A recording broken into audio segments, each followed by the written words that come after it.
Android ഫോണുകളുടെ ഏറ്റവും വലിയ പോരായ്മയാണ് ബാറ്ററി ചാർജിങ് നിൽക്കുന്നില്ല എന്നത്.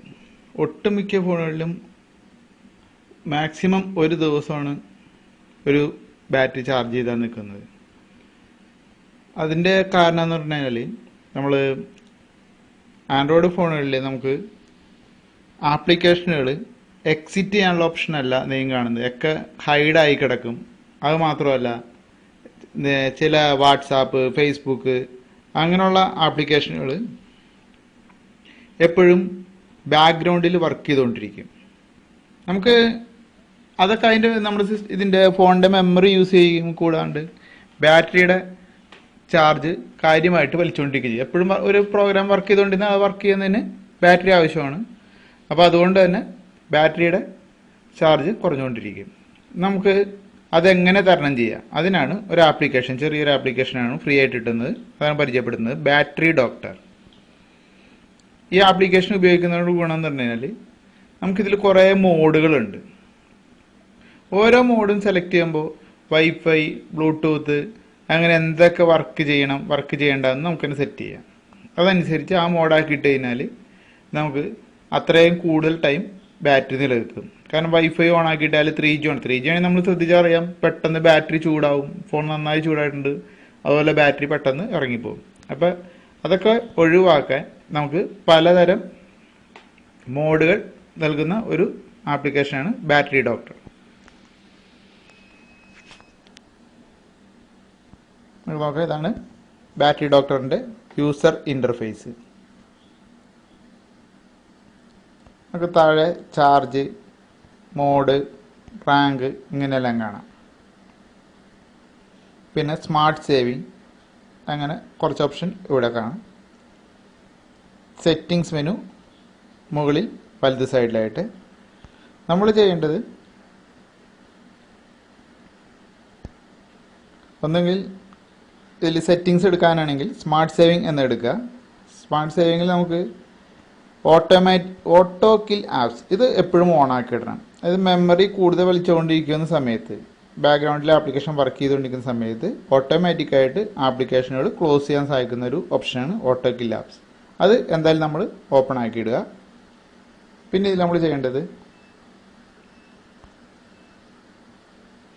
ഇത് നമുക്ക് ചാർജിങ്, അതായത് ബാറ്ററി ചാർജിങ്, ചാർജർ അല്ലെങ്കിൽ USB കണക്റ്റഡ് ആണെങ്കിൽ, സിസ്റ്റത്തിൽ USB കണക്റ്റഡ് ആണെങ്കിൽ ആ സമയത്ത് ചാർജ് ആകുമ്പോഴുള്ള ലെവൽ കാണിക്കാനാണ് ബാറ്ററി ചാർജിൻ്റെ ഈ ഓപ്ഷൻ ഉപയോഗിക്കുന്നത്. കൂടാണ്ട് ബാറ്ററി എത്ര ഇപ്പോൾ നിൽക്കുന്നു, 99% എൻ്റെ ഫോണിൽ കാണിക്കുന്നത്, അത്രയും ചാർജ് നിലനിൽക്കുന്നുണ്ട്. ഇനി അടുത്തതാണ് മോഡ്. ഇതാണ് നമുക്ക് ഇതിൻ്റെ മെയിൻ അട്രാക്ഷൻ. മോഡ് എന്നുള്ളതിൽ നമുക്ക് യുവർ മോഡ് എന്നാൽ ഞാൻ സെറ്റ് ചെയ്തിരിക്കുന്നത്, യൂസർ സെറ്റ് ചെയ്തിരിക്കുന്ന മോഡാണ്. നോക്കാം, അതിൽ സെലക്ട് ചെയ്ത് നോക്കാം എന്തൊക്കെയാണ് ഓൺ ഓഫ്. കണ്ട, brightness, time out, data turning ഓണാണ്, വൈഫൈ ഓണാണ്, ബ്ലൂടൂത്ത് ഓഫാണ്, ഓട്ടോമാറ്റിക് സിങ്ക്. ഈ ഓട്ടോമാറ്റിക് സിങ്ക് ഒക്കെ ഓഫ് ചെയ്തിരുന്നതാണ് എപ്പോഴും നല്ലത്. കാരണം വെറുതെ നമ്മുടെ മൊബൈലിൽ നമ്മളെടുക്കുന്ന ഫോട്ടോസൊക്കെ നമ്മുടെ ഫേസ്ബുക്ക് അല്ലെങ്കിൽ ഗൂഗിൾ പ്ലസ് പോലുള്ളതിലേക്ക് ഓട്ടോമാറ്റിക് സിങ്ക് ആയിക്കൊണ്ടിരിക്കും. ഇനി അടുത്ത മോഡ് എയറോപ്ലെയിൻ മോഡ്. നോക്കൂ, അതിലെന്തെല്ലാം ഉണ്ടെന്നൊരു ചെറിയ ഇത് കാണിച്ചൊരു ഡീറ്റെയിൽസ് മൊത്തത്തിലുള്ളത്. Phone calls, text, brightness 15%. അപ്പോൾ നമുക്കിതിൽ ഇതുപോലെ പല മോഡുകളുണ്ട്. സൂപ്പർ സേവിങ് മോഡ്, വൈഫൈ മാത്രമേ on, bluetooth, automatic sync off, data off. ഇതുപോലെ നമ്മൾ പല മോഡുകൾ, ഈ മോഡുകളിൽ ഇഷ്ടമുള്ളൊരു മോഡ് സെലക്ട് ചെയ്തിട്ട് കഴിഞ്ഞാൽ നമുക്ക് ഏറ്റവും കൂടുതൽ നല്ല സൂപ്പർ സേവിങ് ആയിരിക്കും.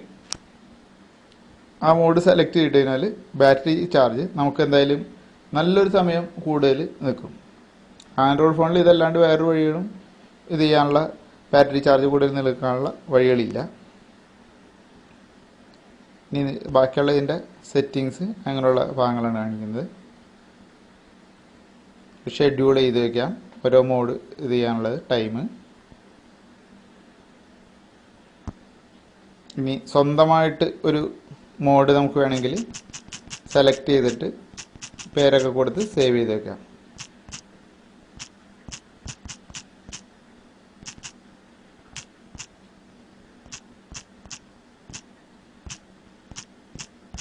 പേര് ടൈപ്പ് ചെയ്യുക.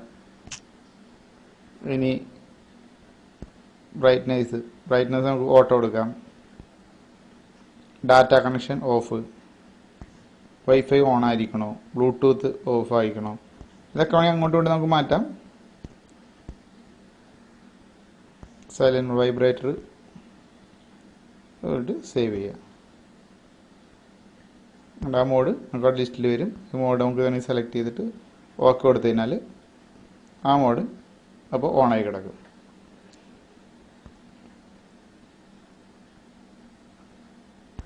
ബാറ്ററി സർവീസ് ഹിസ്റ്ററി, ബാറ്ററിയുടെ ചാർജ് അങ്ങനെയുള്ള ഹിസ്റ്ററികൾ നമ്മൾ ഈ ആപ്ലിക്കേഷൻ ഇൻസ്റ്റാൾ ചെയ്തതിന് ശേഷമുള്ളതാണ് അവിടെ കാണിച്ചു തരുന്നത്.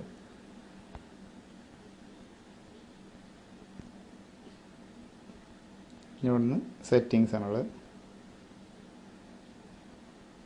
ചാർജിങ് നോട്ടിഫിക്കേഷൻ ഇതൊക്കെ ഓൺ ആയിരിക്കണം. പ്ലഗ് ഇൻ സൗണ്ട്, അതായത് നമ്മൾ USB കേബിൾ ചാർജ് ചെയ്യാൻ വേണ്ടി കണക്ട് ചെയ്തിട്ട് ഉള്ള സൗണ്ടാണ്. എപ്പോഴും സൗണ്ട് കേട്ടുകൊണ്ടിരിക്കില്ല. ചാർജിങ് കൂടുതൽ ഇതായി കഴിഞ്ഞാൽ ടോൺ കേൾക്കാൻ വേണ്ടിയിട്ടാണ് കംപ്ലീറ്റ് റിംഗ് ടോൺ. അത് ബാറ്ററി ചാർജ് ഫുള്ളായി കഴിഞ്ഞാലും അതിന് ഏകദേശം ഒരു 2-3% മുമ്പും നമുക്ക് റിംഗ് ടോൺ കേൾക്കും. അപ്പോൾ അതുകൊണ്ട് നമുക്ക് ബാറ്ററി ചാർജ് ആവാറായി എന്നും പറഞ്ഞ് നമുക്ക് വെറുതെ അനാവശ്യമായിട്ടുള്ള വൈദ്യുതി പാഴാക്കാതെ അത് ഓഫ് ചെയ്യാൻ സാധിക്കും. പിന്നെ മെമ്മറി വൈറ്റ് ലിസ്റ്റ്. മെമ്മറി നമുക്ക് എല്ലാ ആപ്ലിക്കേഷനും ക്ലോസ് ആവണ്ട, അത്യാവശ്യം വേണ്ട ആപ്ലിക്കേഷനുകൾ മാത്രം ഓട്ടോമാറ്റിക് ക്ലോസ് ആയി, അതായത് ക്ലോസ് ആവേണ്ടാത്ത ആപ്ലിക്കേഷനുകൾ ഇതിൽ സെലക്ട് ചെയ്ത് കൊടുക്കുക. അതാണ് വൈറ്റ് ലിസ്റ്റ്. ആ ആപ്ലിക്കേഷനുകൾ ഓട്ടോമാറ്റിക് ഇല്ലാവില്ല. ഓട്ടോ സ്റ്റാർട്ടപ്പ് ആപ്ലിക്കേഷൻ നമ്മൾ ഫോൺ സ്വിച്ച് ഓഫ് ചെയ്ത് സ്വിച്ച് ഓൺ ആക്കിയാൽ ഓട്ടോമാറ്റിക് ഓൺ ആവണോ എന്നറിയാൻ വേണ്ടിയിട്ടാണ്. ഷോ ഇൻ സ്റ്റാറ്റസ് ബാർ വ്യത്യാസം നോക്കിക്കോളൂ. ഇവിടെ നിങ്ങൾ ശ്രദ്ധിച്ചാണ് മുകളിൽ ഒരു ഐക്കൺ വന്നത്, ഓഫ് ഓൺ. അതുപോലെ സ്റ്റാറ്റസ് ബാറിൽ ഐക്കൺ കാണണമെന്നാണ് അത് ഉദ്ദേശിക്കുന്നത്. പിന്നെ ഇത് വിഡ്ജറ്റൊക്കെ ആഡ് ചെയ്യാം വേണമെങ്കിൽ നമുക്ക് ഫ്രണ്ടിൽ മെനുവിലേക്ക്. ഇതാണ് ഇതിൻ്റെ മെയിൻ ഇതുള്ളൂ. ഇത് നമുക്ക് പ്രത്യേകം ചെയ്യേണ്ട ഇത്രയുള്ളൂ. നമ്മൾ മോഡ് സെലക്ട് ചെയ്തിടുക. ഈ ആപ്ലിക്കേഷൻ ഇൻസ്റ്റാൾ ചെയ്തിട്ട് നല്ലൊരു മോഡ് സെലക്ട് ചെയ്തിട്ട് ബാറ്ററി എത്രമാത്രം സേവ് ചെയ്യുക, എത്ര റിമൈനിങ് നമുക്കിവിടെ കാണിച്ചു തരും.